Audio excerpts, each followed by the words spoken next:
One of the things that I find wherever I go and I talk to police, intelligence and border security forces is that there's a lot of data out there, but it's all scattered.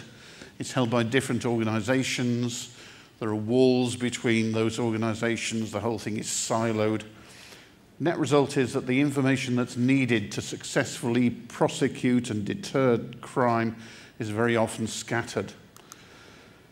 And it's our job, it's my job if you like, in IBM, to help organizations find that information, understand it, and then use it, not just to prosecute crime, but also hopefully to prevent crime happening in the first place.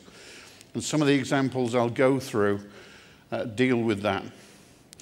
You see on the screen an example of one where we weren't involved, nobody was involved, and you'll recognize that as the terrorist bomb attack on the train in Spain.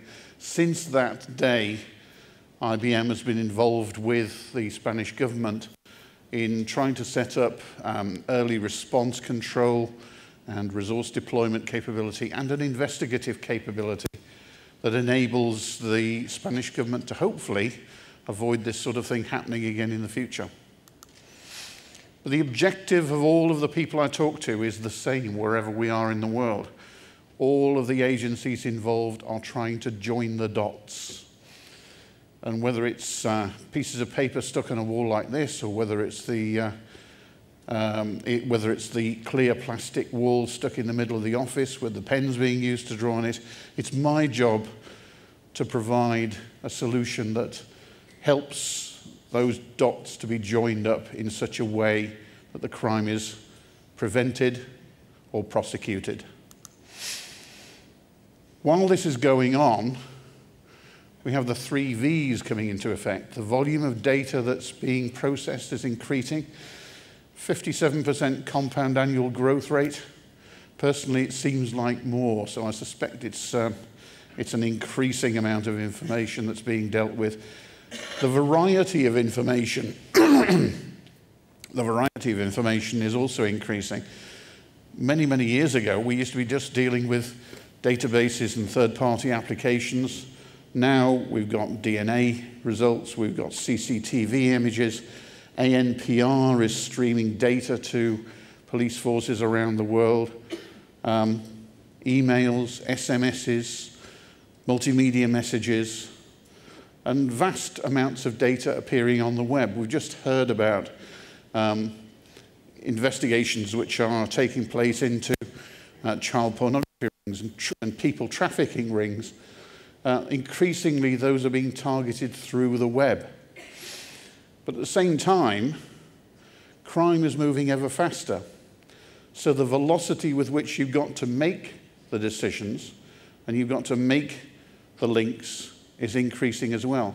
So the volume, variety, and velocity of information and decision-making is what's driving the work that I do. Traditionally, what did we do with data? We used to take some data, we would put it into a data warehouse, somebody would analyze it, and we'd produce some reports and distribute them. The new environment, the new real-time environment that's taking place is changing all that. We're being hit by huge amounts of data. We've got to process that through analytical engines as soon as it arrives. No more bulk loading. We're now dealing with individual pieces of data as they arrive and making those into patterns which we can then understand and work on. And then the results aren't pulled by somebody onto a screen in front of them. We're increasingly pushing the results of our analytics out into the real world and letting interested parties know exactly what it is that's going on the streets. However, both styles have their place. The top model is what you use if you're dealing with operational policing, and I'll deal with a number of examples where that's in process now. But then there's investigation. When you've got a crime or a series of crimes and you want to find the people who are carrying that out, or you want to investigate a child pornography ring, or you want to investigate a terrorist organization, or you're looking at people trafficking networks across Southeast Asia, increasingly, you actually want better and better tools to take that large amount of data that you've gathered and then process that in such a way that it can actually tell you what to do next. So we're looking at expert systems being deployed to help make the decision-making process work. These sort of systems, as I said, are increasingly being driven by unstructured data. You see on the screen an example that was pulled out from one proof of concept that we did in the UK, where if you talk about the average police investigation, probably 90% of the work of the data that's involved is held on unstructured sources. I know when my wife's car was vandalized, the witness statement that I wrote out was probably 7 pages of total venom. But fortunately, they actually managed to find enough clues buried in that text to arrest the guy who did it.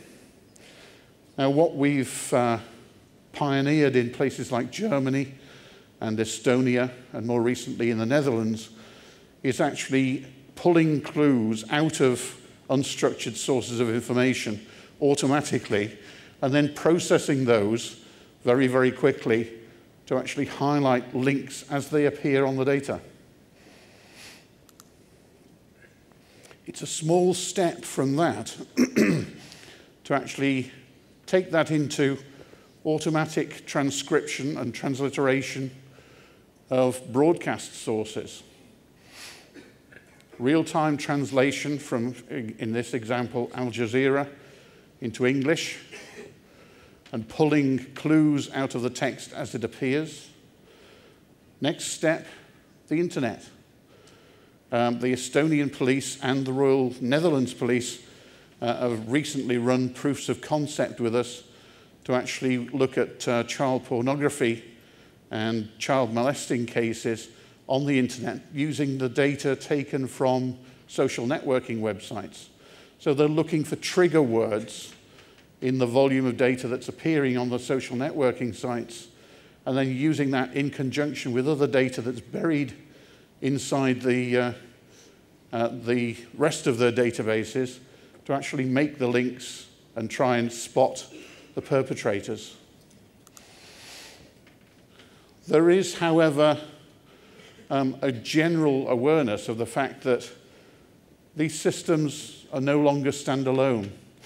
We start out very often with a police environment and other organizations associated with the police, for example, fire departments, transportation and travel organizations, and defense agencies find that they can use the same technology. Indeed, we're probably using more military technology in police environments now than we ever have done before. IBM's been very, very heavily involved with network-centric operations over the last few years in a number of military environments, and increasingly that technology is now filtering through to the civilian market and is actually being used to help civilian organizations in the prosecution of crime and in solving other problems. Let's have a look at one of the most widely talked about examples, New York Police Department.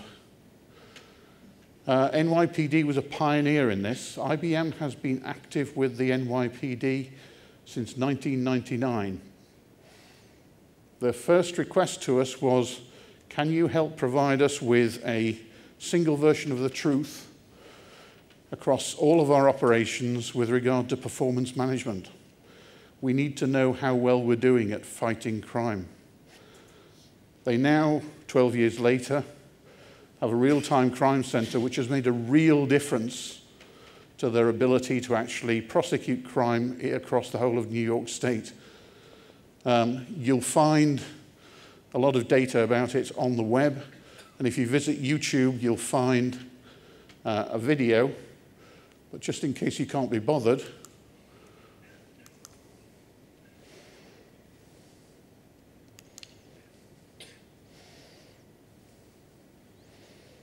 Police operator 122, what's your emergency? You know, a guy just robbed me. He stuck a gun on my face and took everything. Do you know what he was wearing? No, I'm not sure. It happened so fast. All I know, he had a tattoo on his neck. Okay, sir, police are on their way.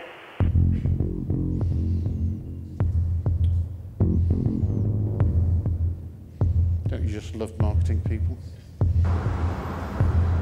On Saturday, November 5th, a male walked into a Midtown pizzeria.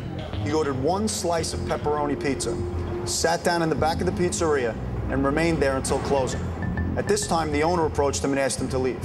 The gentleman produced a silver handgun, took the owner at gunpoint around the counter, and removed a large sum of money from the cash register. On the way out of the location, the manager noticed that he had a tattoo on his neck, had the word sugar written in it.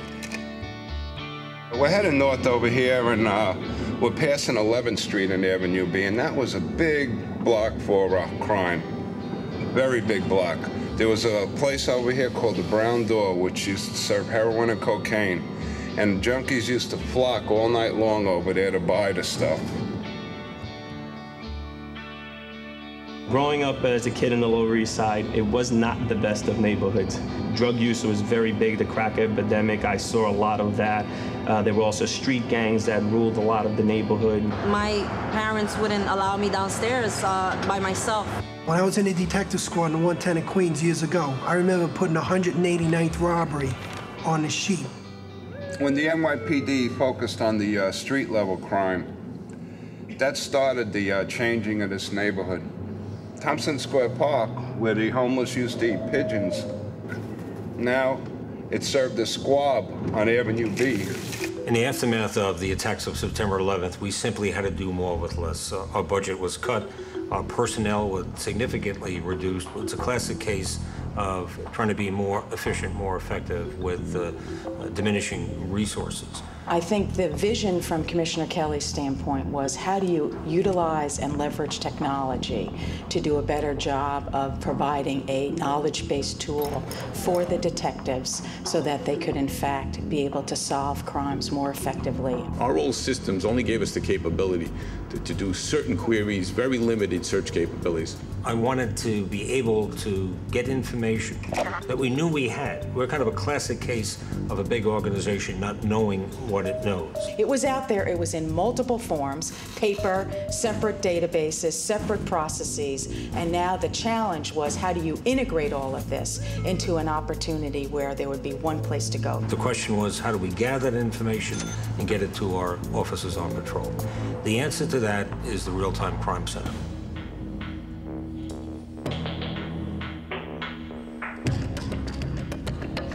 The RTCC is a 24-hour, 7-day operation which provides information and investigative support to detectives who are investigating violent crime, and the information is delivered right to them at the crime scene.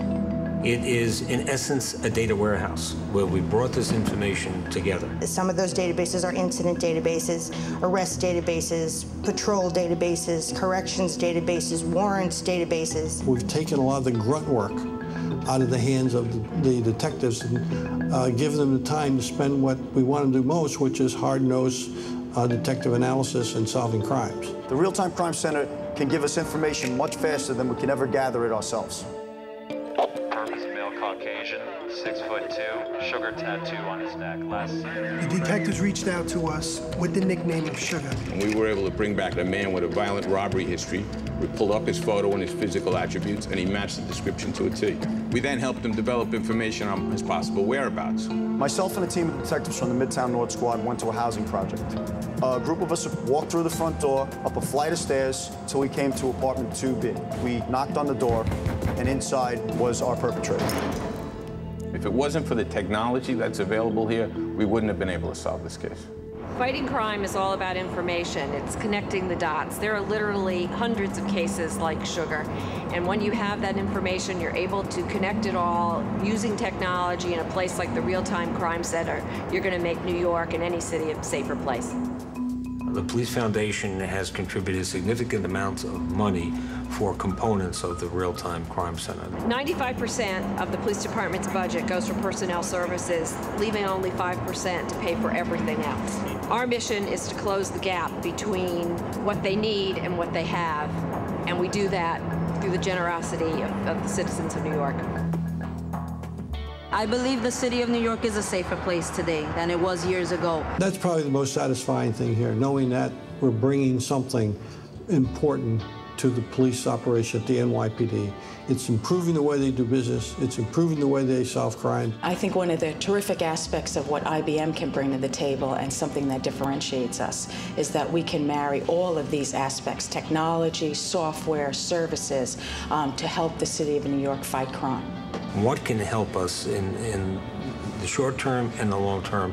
The obvious answer is technology, and we're going to do everything we can to make certain that New York remains in the lead in that regard. Right now we're at the waterfront of Brooklyn, Williamsburg, and all this is going to be taken down, and all new luxury high-rises are going to go over here. Now, before, where they had gangs and graffitis all in this neighborhood, now you see mothers with baby carriages walking into this park, and people do calisthenics. Somehow things changed.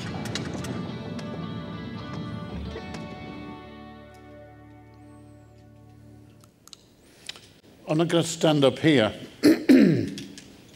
and say that the NYPD's IBM Solution is the single factor that helped reduce crime in New York over the last few years. In fact, violent crime has been going down across the USA in recent years.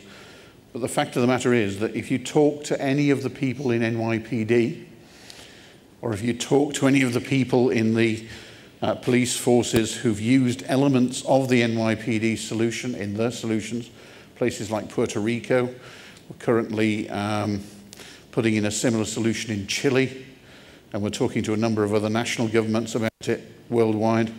It is a massive, massive improvement over having lots and lots of data and no ability to put it together. As I said, they started out focused on something simple like management information. That was the on-ramp, as we term it. And they still use that today. However, we have, I always refer to this as the rugby ball slide. And yes, the quarter of me that's Welsh says, you were robbed. That's another matter.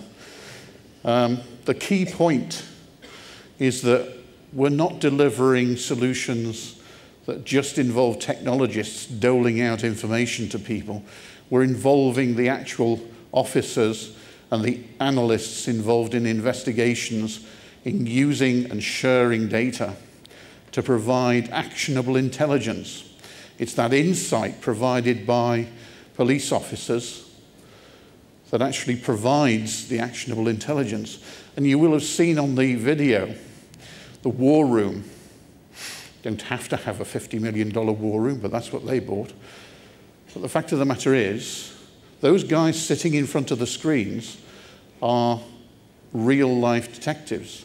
They're bringing their insight and mixing it with the data and producing results which involve the arrest of people, the prosecution of people, and the detention of people involved in crime. Pattern matching was where they started. Looking for patterns. There was a set of crooks who were actually robbing late-night stores across New York. And they were quite clever. They were setting up raids on stores, just a few here and there. Looked at on a borough-by-borough basis, that wasn't a crime wave. But look at it across the whole of the piece, and they were talking about a fairly major crime wave. So what they did was, they looked at those common modus operandi features, the common factors in all of the robberies, and found that there was a pattern to them. And they were able to successfully predict 3 locations where there was likely to be another robbery. So those areas were actually flooded with undercover cops, and 6 people are now in jail as a result. Having a bird's eye view of the city means that NYPD can actually track certainly cars and possibly individuals as they move around the city. So you can look for suspects. You can find those suspects' whereabouts anywhere within a specific area. I could, for example, take a point in the city, draw a circle around it, and say, give me a list of every car that's in that area. So that's the sort of capability which, over a period of years, we've delivered to NYPD. And these things work best, obviously, if they're provided to the people who can use them best. So if you're a patrolman walking down the street and you spot somebody and you think, I recognize him, you can actually use your BlackBerry, in this case, to pull up a list of all of those people who currently have, for example, outstanding warrants, who live within a 1-mile radius of where you're standing now. And poor old Nick Nolte gets it in the neck again, because he's the guy second down. But the key point is delivering the information that's needed, where, when, and how it's needed to be used by the police.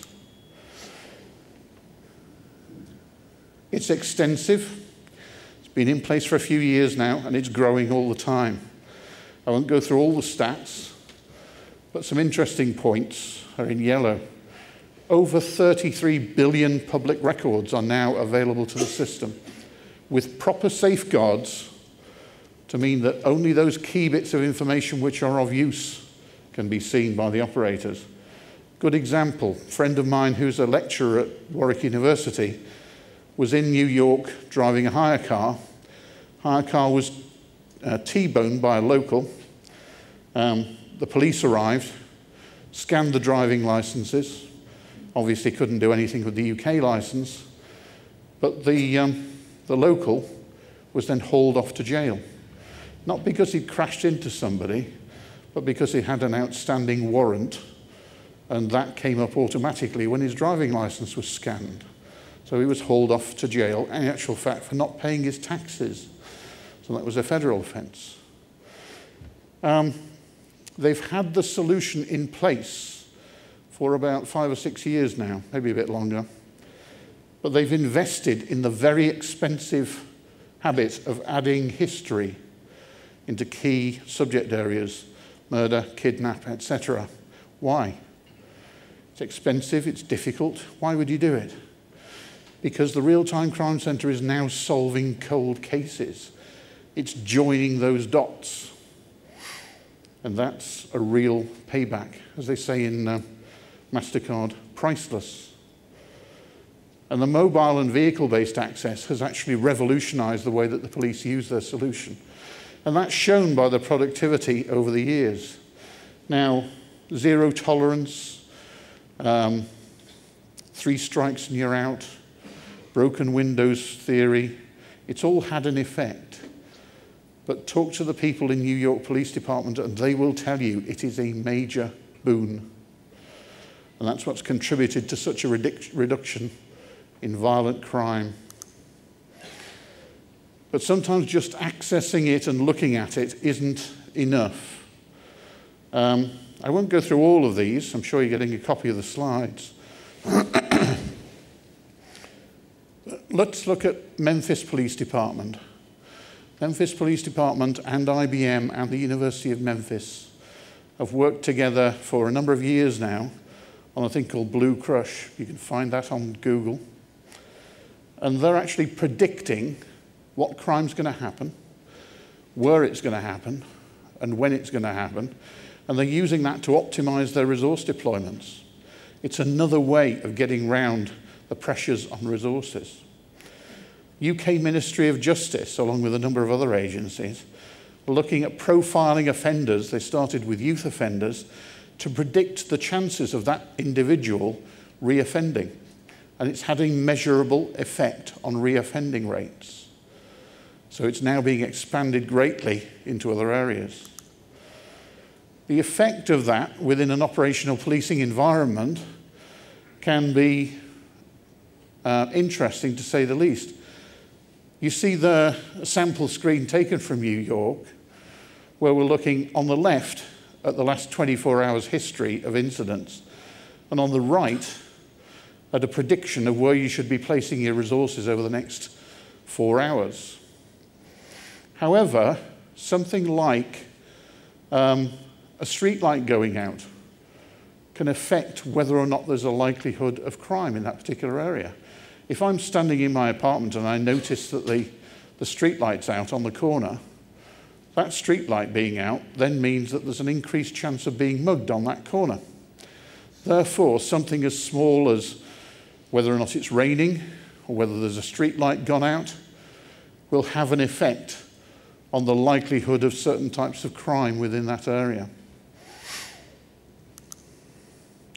But hidden between all these bits of data, we have the key to all investigations, poll analysis, with the unseen, non-obvious links between individuals about whom we either know a lot or we know very little.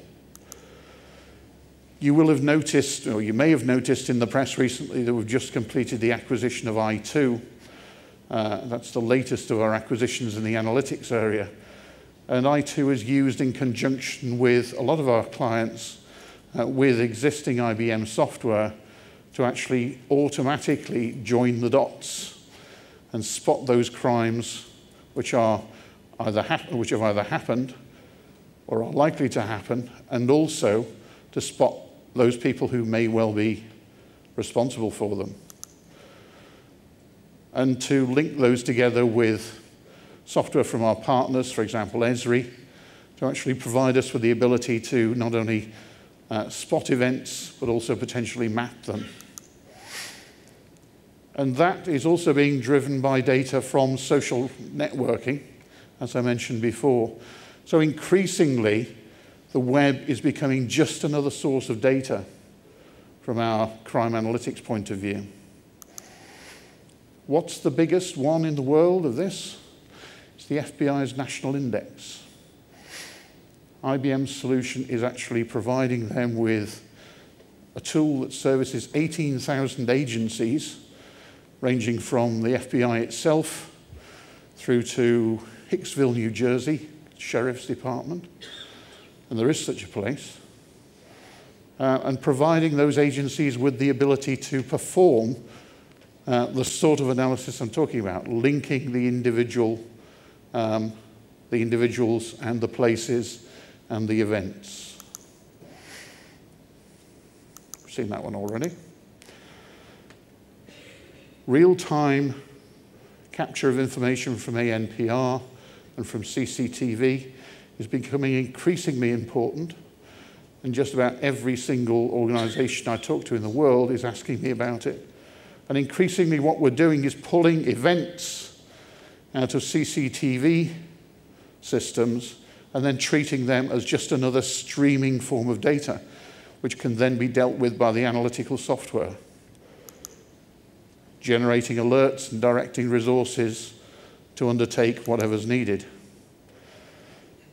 And if there was an Oscar for slides, I think this one would win it. I can't claim credit for this. This was actually produced by a colleague in New Zealand. But our objective is to actually put the policeman at the end of a stream of intelligent processes. So we're building intelligence into that network which is carrying your data, whatever its source might be, whether it's CCTV or a database or a local authority database, central government database. And we're actually contributing to the thought process by automating the standard processes within policing and then providing options for the operational policeman to make the final decision. And a lot of this technology, as I said before, has come from our work in network-centric operations with the military, but increasingly it's being eased out into the civilian environment. So automated analysis on an ever wider range of data sources, providing real sight and high productivity, with the ability of the user to choose whatever analytical tools they want to, on data they can understand. And then building that within operational command centers, such as the one we're building in Rio de Janeiro. Hands up anybody who wants to go on a reference visit to Rio de Janeiro in February. No takers, a couple of takers.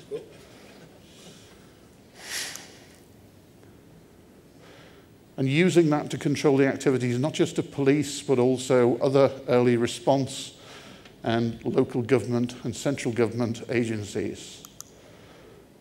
I won't keep you any longer. It's nearly lunchtime. That's me. If you want to talk later, I'll be here this afternoon.